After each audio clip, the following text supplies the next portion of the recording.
ভারতীয় টেক্সটাইল রপ্তানিতে ধস, যা বাংলাদেশি টেক্সটাইল শিল্পের জন্য আশীর্বাদ হিসেবেই দেখা যাচ্ছে। ভারতে বন্ধ হচ্ছে যুক্তরাষ্ট্রের অর্ডারের উৎপাদন। ভারতের তিরুপুর, নয়ডা ও সুরাতের টেক্সটাইল এবং গার্মেন্ট রপ্তানিকারকরা যুক্তরাষ্ট্রের জন্য চলমান অর্ডারগুলোর উৎপাদন স্থগিত রাখার সিদ্ধান্ত নিয়েছে। রপ্তানিকারকরা বলছেন, শুল্ক বৃদ্ধির ফলে অস্থিরতা বহুগুণ বেড়েছে। যুক্তরাষ্ট্রের প্রেসিডেন্ট ডোনাল্ড ট্রাম্প ভারতীয় পণ্যের উপর শুল্ক দ্বিগুণ করে 50% করার পর এমন প্রতিক্রিয়া দেখা গেছে। নতুন শুল্ক হার ভারতের টেক্সটাইল ও গার্মেন্ট খাতকে প্রতিযোগিতার দিক থেকে পিছিয়ে দিয়েছে। বিশেষ করে বাংলাদেশ, ভিয়েতনাম ও কম্বোডিয়ার তুলনায় ভারত অনেক পিছিয়ে পড়ছে। এসব দেশের পণ্যের উপর যুক্তরাষ্ট্রের শুল্ক অনেক কম।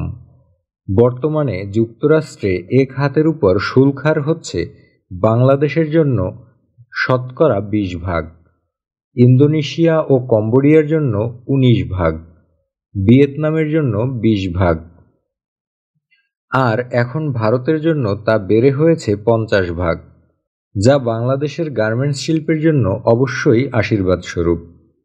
ভারতীয় রপ্তানিকারকরা যুক্তরাষ্ট্রের জন্য অর্ডার তৈরির কাজ আপাতত বন্ধ রাখছেন। এ শুল্ক বৃদ্ধির ফলে আগামী 30-40 দিন টেক্সটাইল ও গার্মেন্ট রপ্তানি মারাত্মকভাবে প্রভাবিত হবে।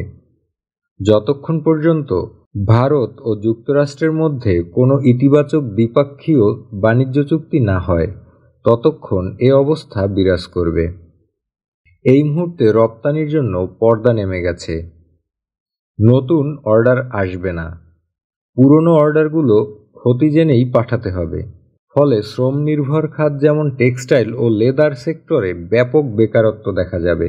এই মুহূর্তে পরিস্থিতি সামাল দেওয়ার জন্য যুক্তরাষ্ট্রের সাথে ভারতের বাণিজ্যিক সমঝোতায় পৌঁছানো ছাড়া আর কোনো উপায় দেখা যাচ্ছে না।